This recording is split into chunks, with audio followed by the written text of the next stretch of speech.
اور یہ ایک بہترین اور محفوظ نقطۂ آغاز ہے. اسے ایک سیف زون سمجھیں. یہاں آپ کا کلائنٹ آپ خود ہیں. کوئی پریشر نہیں، کوئی ڈیڈ لائن نہیں. بالکل.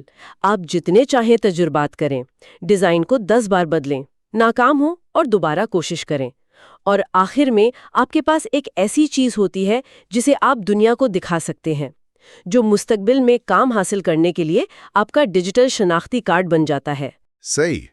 تو ذاتی پروجیکٹ اپنی مہارتیں پالش کرنے کے لیے بہترین ہے، لیکن اصل امتحان تو تب ہوتا ہے جب کوئی دوسرا آپ کے کام کو استعمال کرے. جی، اور اس کے لیے دوسری کیٹیگری ہے کمیونٹی یا اسکول کے پروجیکٹس. اچھا، یہاں آپ اپنے ارد گرد کے لوگوں کے چھوٹے مگر اہم مسائل حل کرتے ہیں، جیسے اپنے اسکول کلب کی ویب سائٹ یا کسی دوست کے ٹیوشن سینٹر کا پیج. یا اپنی مقامی مسجد کے لیے اعلانات کا ایک آن لائن پورٹل. اس کے لیے وکس اے آئی، ببل اے آئی یا جاٹ فارم ایپس جیسے ٹولز بہت کارآمد ہے. مطلب کلائنٹ ڈھونڈنے کے لیے کہیں دور جانے کی ضرورت ہی نہیں ہے. بالکل نہیں. اور اس کا سب سے بڑا فائدہ یہ ہے کہ یہ آپ کو ایک دوستانہ ماحول میں کلائنٹ کے ساتھ کام کرنے کا پہلا تجربہ دیتا ہے. یہاں کلائنٹ آپ کا پڑوسی یا دوست ہے جو آپ کو سیکھنے کی گنجائش دیتا ہے. وہ سمجھتا ہے کہ آپ ابھی سیکھ رہے ہیں. جی، تو وہ زیادہ سخت نہیں ہوتا. یہ حقیقی کاروباری دنیا میں قدم رکھنے سے پہلے ایک بہترین ٹریننگ گراؤنڈ ہے. اور پھر وہ مرحلہ آتا ہے جہاں مہارت اور پیسہ ملتے ہیں. تیسری کیٹیگری، چھوٹے کاروباری پروجیکٹس. یہ وہ مقام ہے جہاں سے حقیقی آمدنی شروع ہوتی ہے. کتاب میں مثالیں بھی بہت عام فہم ہیں. کسی ہوم بیکر کے لیے ویب سائٹ، ایک موبائل میکینک کے لیے سروس پیج یا کسی پراپرٹی ڈیلر کے لیے شو کیس. اس کے لیے ورڈ پریس کے ساتھ اے آئی، سافٹ ویئر اور کینوا ویب سائٹس جیسے ٹولز کا ذکر ہے. یہ وہ مقام ہے جہاں آپ کا ہنر براہ راست مارکیٹ کی قدر سے جڑ جاتا ہے، اور یہاں کتاب کا دوسرا کوچ کا مشورہ بہت اہم ہے. وہ کیا ہے؟ وہ کہتا ہے ایک سادہ ویب سائٹ ایک حقیقی مسئلے کو حل کر سکتی ہے. ایک حل شدہ مسئلہ ایک موقع بن جاتا ہے. اس میں سادہ لفظ پر غور کرنا بہت ضروری ہے. یہ بات دلچسپ ہے کہ سادہ ویب سائٹ پر اتنا زور ہے. اکثر نئے لوگ یہ سوچ کر ہی گھبرا جاتے ہیں کہ انہیں کوئی بہت پیچیدہ ای کامرس ویب سائٹ بنانی پڑے گی پیسے کمانے کے لیے. بالکل، اور یہ ایک بہت بڑی غلط فہمی ہے. قدر پیچیدگی میں نہیں، مسئلہ حل کرنے میں ہے. ایک ہوم بیکری چلانے والی خاتون کو فینسی اینیمیشنز نہیں چاہیے. اسے بس ایک طریقہ چاہیے جس سے لوگ اس کے کیک دیکھ سکیں اور آرڈر کر سکیں. بالکل، ایک سادہ سا لینڈنگ پیج یہ کام بخوبی کر سکتا ہے. جب آپ اس کا یہ مسئلہ حل کرتے ہیں تو آپ اس کے لیے حقیقی قدر پیدا کرتے ہیں، اور جب آپ قدر پیدا کرتے ہیں تو آپ معاوضے کے حقدار بن جاتے ہیں. تھیوری تو بہت ہو گئی، اب دیکھتے ہیں کہ یہ چیزیں حقیقت میں کیسی دکھتی ہیں. کتاب میں کچھ پاکستانی کہانیاں جو واقعی آنکھیں کھول دیتی ہیں. جی ہاں، اور یہ کہانیاں اس لیے بھی اہم ہیں کہ یہ ہمارے اپنے ماحول سے ہیں جن سے ہم سب تعلق محسوس کر سکتے ہیں. پہلی کہانی ہے کراچی کے ایک 15 سالہ لڑکے علی کی. 15 سال؟ جی 15 سال. اس عمر میں علی نے فریمر اے آئی کا استعمال کرتے ہوئے صرف 2 دنوں میں اپنے محلے کے ایک درجی کے لیے ویب سائٹ بنا ڈالی. اور اس کے نتائج اس سے بھی زیادہ حیران کن ہیں. علی نے اس کام کے 12,000 روپے کمائے، جو ایک 15 سالہ بچے کے لیے بہت بڑی رقم ہے. بہت بڑی. لیکن کہانی یہاں ختم نہیں ہوتی. اس ویب سائٹ کی وجہ سے اس درزی کو ایک مہینے میں 27 نئے گاہک ملے. 27 نئے گاہک؟ یہ تو زبردست ROI ہے، یعنی سرمایہ کاری پر منافع. بہترین مثال ہے. درزی نے 12,000 لگائے اور اس کے بدلے میں اسے لاکھوں کا نیا کاروبار ملا. اس سے دونوں کی جیت ہوئی. علی کو پیسے اور وہ خود اعتمادی ملی جو انمول ہے، اور درزی کا کاروبار بڑھ گیا. یہ بہت متاثر کن ہے، لیکن میرے ذہن میں ایک سوال آ رہا ہے. کیا اس درزی کو ویب سائٹ کی ضرورت کا احساس تھا یا علی کو اسے قائل کرنا پڑا؟ یہ پہلا کلائنٹ حاصل کرنا اکثر سب سے مشکل کام ہوتا ہے. یہ ایک بہترین نقطہ ہے. کتاب اس کی تفصیل نہیں بتاتی، لیکن اس کا عمومی مشورہ یہ ہے کہ آپ لوگوں کو ویب سائٹ نہ بیچیں، آپ انہیں حل بیچیں. اچھا. علی نے شاید درزی کو یہ نہیں کہا ہوگا کہ میں آپ کو ایک ویب سائٹ بنا کر دوں گا. اس نے شاید کہا ہوگا، کیا آپ چاہتے ہیں کہ آپ کے ڈیزائن دور دور تک لوگ دیکھیں اور آپ کو نئے گاہک ملیں؟ یعنی اس کے کاروباری مسئلے کی زبان میں بات کی. بالکل. جب آپ اس زبان میں بات کرتے ہیں تو لوگ ٹیکنالوجی سے نہیں گھبراتے، بلکہ اسے ایک موقع کے طور پر دیکھتے ہیں. یہ تو بہت زبردست بصیرت ہے۔ اب دوسری کہانی کی طرف چلتے ہیں، جو لاہور کی ایک گھریلو خاتون ثنا کی ہے۔ جی، ثنا کی کہانی میرے خیال میں بہت اہم ہے۔ انہوں نے کینوا ویب سائٹس کا استعمال کرتے ہوئے ایک ہوم بیکری کے لیے لینڈنگ پیج بنایا، اور سب سے متاثر کن بات یہ ہے کہ انہوں نے یہ سب کچھ اسی کتاب اور AI پرومپٹس کی مدد سے سیکھا۔ ثنا کی کہانی اس دقیانوسی تصور کو توڑتی ہے کہ ٹیکنالوجی صرف نوجوان لڑکوں یا کمپیوٹر سائنس کے طلباء کے لیے ہے۔ ایک گھریلو خاتون نے گھر بیٹھے ایک نیا ہنر سیکھا اور اسے فوراً آمدنی میں تبدیل کر دیا۔ اور انہوں نے کتنی کمائی کی؟ کتاب کے مطابق ثنا نے اپنی پہلی کلائنٹ سے 8,500 روپے کمائے۔ یہ رقم شاید بہت بڑی نہ لگے، لیکن اس سے ملنے والا پیغام بہت بڑا ہے۔ وہ کیا؟ یہ اس بات کا ثبوت ہے کہ آج کے ٹولز نے موقع سب کے لیے برابر کر دیے ہیں۔ آپ کا پس منظر، آپ کی عمر، آپ کی تعلیم، اب کوئی رکاوٹ نہیں۔ اور یہاں ٹولز کی بھی اہمیت ہے۔ کینوا ویب سائٹس کوئی روایتی ڈیولپر ٹول نہیں ہے، مطلب اب مسئلہ حل کرنے کے لیے آپ کو ایک ماہر کوڈر ہونا بھی ضروری نہیں۔ آپ نے بالکل صحیح کہا۔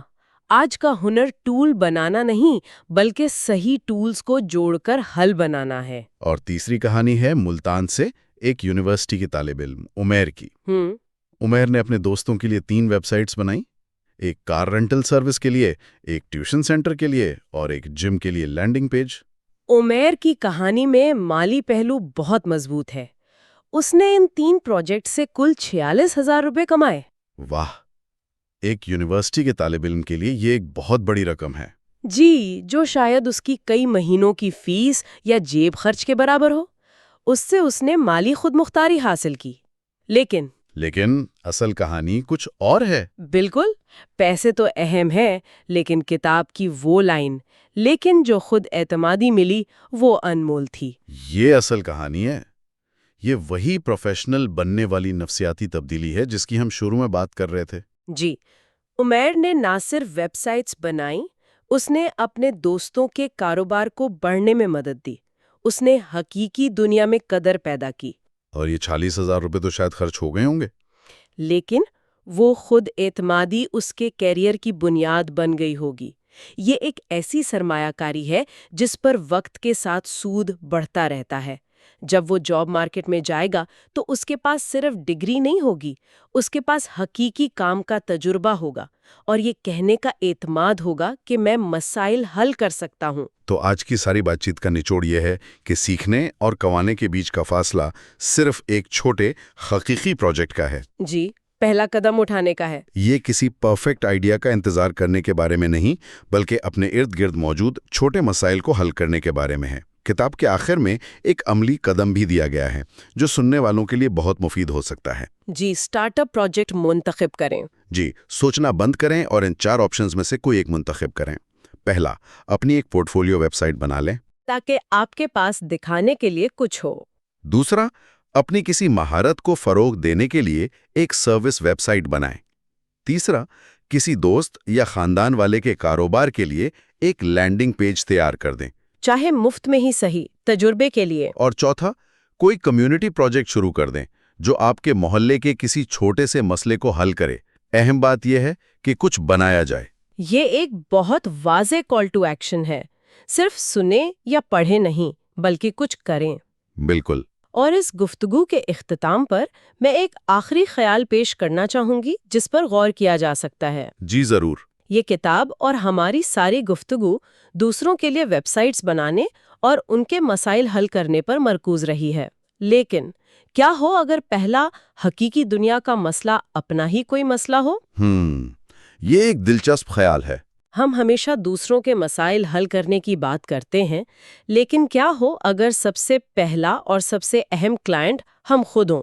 اپنی زندگی کا کوئی چھوٹا سا مسئلہ، جیسے اپنے نوٹس کو منظم کرنا یا اپنے خاندان کے ہفتہ وار کاموں کو ٹریک کرنا، اسے حل کرنے کے لیے ایک چھوٹا سا ذاتی ٹول بنانا۔ جی، شاید پیسے کمانے سے پہلے تخلیق کی اصل طاقت کو سمجھنے کا یہ سب سے بہترین طریقہ ہے۔ یہ آمدنی کے لیے نہیں ہوگا، بلکہ اس اعتماد کو حاصل کرنے کے لیے ہوگا کہ ہاں، میں ٹیکنالوجی کا استعمال کر کے اپنی دنیا کو بہتر بنا سکتا ہوں۔ خود نہیں سوچنا پڑتا، AI آپ کا ایک اسٹریٹیجک پارٹنر بن جاتا ہے۔ ٹھیک ہے، تو علی کے پاس اب ایک روڈ میپ ہے۔ دوسرا مرحلہ کیا ہے؟ ڈیزائن تیار کرنا؟ یہاں کچھ ٹولز کے نام ہیں جیسے فگما AI، یوزرڈ، کینوا. یہ نام تو بہت ٹیکنیکل لگ رہے ہیں. ہاں لگتے ہیں لیکن ہے نہیں. انہیں ایسے سمجھیں جیسے ایک ڈیجیٹل ڈرائنگ بورڈ. فگما یا یوزر جیسے ٹولز آپ کو یہ سہولت دیتے ہیں کہ آپ AI کو بتائیں آپ کو کیسا ڈیزائن چاہیے. اچھا. اور وہ آپ کے سامنے ویب سائٹ کا ایک خاکہ بنا کر رکھ دے گا. مطلب علی لکھ سکتا ہے کہ ایک بیکری کی ویب سائٹ کے لیے ایک صاف ستھرا ماڈرن ہوم پیج ڈیزائن بناؤ جس میں پیسٹریز کی تصاویر نمایاں ہوں. واہ، تو کوڈنگ سے پہلے ہی آپ کو ویب سائٹ کی شکل نظر آ جاتی ہے. اچھا، اس کے بعد آتا ہے تیسرا اور چوتھا مرحلہ، مواد تیار کرنا اور کوڈ یا ڈھانچہ بنانا. یہ تو سب سے مشکل حصے لگتے ہیں. پہلے ہوتے تھے، اب نہیں. مواد کے لیے علی AI کو کہہ سکتا ہے کہ اس بیکری کے لیے دوستانہ انداز میں ویب سائٹ کا تعارف لکھو. اور جہاں تک کوڈ کا تعلق ہے، یہاں دو راستے ہیں. اگر علی کوڈ سیکھنا چاہتا ہے تو وہ AI سے HTML اور CSS کوڈ لکھوا سکتا ہے. لیکن ایک منٹ، اگر یہ سب AI پرومپٹ سے ہو رہا ہے، ڈیزائن، مواد، حتیٰ کہ کوڈ بھی، تو پھر انسان کی یعنی علی جیسے ڈیولپر کی کیا ضرورت باقی رہ جاتی ہے؟ یہ ٹولز نوکریوں کے لیے خطرہ نہیں ہے؟ یہ ایک بہت اہم نکتہ ہے. دیکھیں، AI ایک بہترین اوزار ہے لیکن وہ آپ کا متبادل نہیں. علی کا کام صرف پرومپٹ لکھنا نہیں بلکہ کلائنٹ کی ضرورت کو سمجھنا، AI سے صحیح کام نکلوانا اور پھر ان تمام بکھرے ہوئے ٹکڑوں کو جوڑ کر ایک مکمل پروڈکٹ بنانا ہے. اچھا. AI آپ کو لکڑی کاٹ کر دے سکتا ہے لیکن کرسی تو بڑھائی کوئی بنانی پڑتی ہے نا. صحیح. اور وہ دوسرا راستہ کیا تھا اگر علی کوڈنگ نہیں کرنا چاہتا؟ وہ راستہ اور بھی آسان ہے اور اسے کہتے ہیں نو کوڈ پلیٹ فارمز. کتاب میں سافٹر، ببل AI اور فریمر AI جیسے ٹولز کا ذکر ہے. انہیں ایسے سمجھیں جیسے آپ لیگو بلاک سے کچھ بنا رہے ہوں. Lego blocks? جی، آپ کو بلاک بنانا نہیں سیکھنا، بس بنے بنائے بلاکس کو جوڑ کر اپنی مرضی کی چیز تیار کرنی ہے. یہ تیز ہے، آسان ہے، لیکن آپ صرف وہی بنا سکتے ہیں جس کی اجازت وہ بلاکس دیں. یعنی کوڈنگ والے راستے میں زیادہ کنٹرول ہے اور نو کوڈ میں زیادہ آسانی اور رفتار. یہ تو واقعی ہر کسی کے لیے دروازے کھول دیتا ہے. اب آخری مرحلہ، ویب سائٹ کو ڈپلوائے کرنا. یہ ایک اور ٹیکنیکل لفظ ہے. اس کا سیدھا مطلب کیا ہے؟ اس کا بہت سادہ مطلب ہے، علی نے جو ویب سائٹ اپنے کمپیوٹر پر بنائی ہے اسے انٹرنیٹ پر ڈالنا تاکہ کوئی بھی شخص www.alizbakery.com لکھ کر اسے دنیا میں کہیں سے بھی دیکھ سکے. اوکے. اور اس کے لیے ورسل یا نیٹلیفائی جیسے پلیٹ فارمز ہیں جو یہ کام صرف ایک کلک پر کر دیتے ہیں. مجھے یاد ہے کالج میں ہم ایک سادہ سا پیج بنانے کے لیے ہفتوں لگاتے تھے اور اسے لائیو کرنا ایک پورا الگ پروجیکٹ ہوتا تھا. اور یہاں آپ کہہ رہے ہیں کہ ایک کلک پر ویب سائٹ لائیو ہو جاتی ہے؟ یہ تو واقعی ناقابل یقین ہے. یہی تو AI کا انقلاب ہے. اس نے ویب ڈیولپمنٹ کو ایک پیچیدہ تکنیکی کام سے ایک ایسے عمل میں بدل دیا ہے جسے کوئی بھی شخص تھوڑی سی رہنمائی کے ساتھ مکمل کر سکتا ہے. ٹھیک ہے، تو ہمارا دوست علی اب ٹیکنیکلی ایک ویب سائٹ بنا سکتا ہے، لیکن اصل سوال تو یہ ہے کہ کیا کوئی اسے اس کام کے پیسے دے گا؟ یہاں سے گفتگو ایک بہت ہی دلچسپ موڑ لیتی ہے کہ کلائنٹ حقیقت میں چاہتے کیا ہیں. اور یہی وہ جگہ ہے جہاں زیادہ تر نئے ڈیولپرز غلطی کرتے ہیں. یہ بات تھوڑی عجیب لگتی ہے. ایک نیا ڈیولپر جیسے علی تو یہی سوچے گا کہ میں جتنی زیادہ فینسی اینیمیشنز ڈالوں گا، جتنے پیچیدہ ڈیزائن بناؤں گا، کلائنٹ اتنا ہی متاثر ہوگا. بالکل. تو پھر یہ کتاب سادگی پر اتنا زور کیوں دیتی ہے؟ کیونکہ کلائنٹ کا مقصد اپنی ویب سائٹ سے بزنس لانا ہے، آرٹ گیلری بنانا نہیں. میں آپ کو ایک مزے کی بات بتاتی ہوں. میرا پہلا کلائنٹ ایک چھوٹی سی بیکری کا مالک تھا. انہوں نے مجھ سے ویب سائٹ پر اتنی اینیمیشنز ڈلوائیں کہ ویب سائٹ لوڈ ہونے میں 1 منٹ لیتی تھی. 1 منٹ؟ جی. آخرکار جب ان کی سیلز گر گئیں تو انہیں سمجھ آیا کہ لوگ کیک دیکھنا چاہتے ہیں، اڑتی ہوئی تتلیاں نہیں. یہ تو بہت اچھی مثال ہے. یعنی کلائنٹ کو وہ چیزیں نہیں چاہیے جو ویب سائٹ کو سست کریں یا استعمال کرنا مشکل بنا دیں. تو پھر وہ چاہتے کیا ہیں؟ کتاب کے مطابق وہ صرف 5 چیزیں چاہتے ہیں. ایک سادہ ویب سائٹ جس پر معلومات واضح ہوں، جو تیزی سے لوڈ ہو، جو موبائل پر ٹھیک سے کھلے اور جس پر رابطہ کرنا آسان ہو. بس یہ 5 چیزیں؟ جی. ہر اینیمیشن، ہر پیچیدہ ڈیزائن صارف کو اصل مقصد یعنی پروڈکٹ خریدنے یا رابطہ کرنے سے دور لے جاتا ہے. سادگی سیدھا راستہ دکھاتی ہے. کتاب میں ایک بہت خوبصورت جملہ ہے، کوچ کا مشورہ: پیچیدگی نہیں، وضاحت فراہم کریں.